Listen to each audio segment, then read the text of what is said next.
Bonjour, bonjour, que Dieu te bénisse très abondamment et que sa grâce te soit encore multipliée et intensifiée dans le nom de Jésus.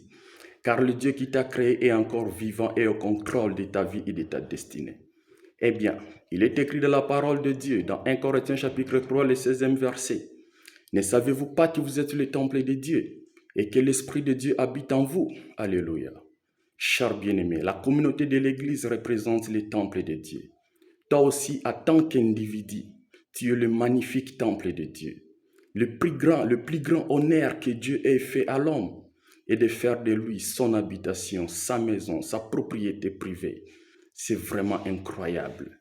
Nous sommes une maison mobile qui accueille en elle la présence de Dieu, l'invité le plus prestigieux de l'univers.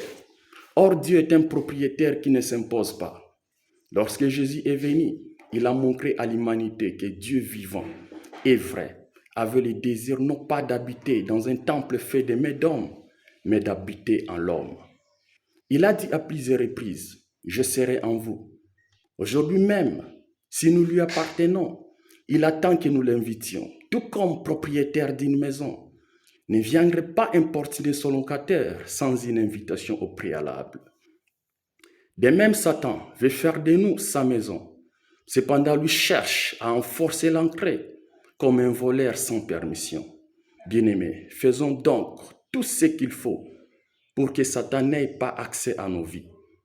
Et que notre invité le plus prestigieux, Jésus-Christ, habite en nous, car tu es un temple saint.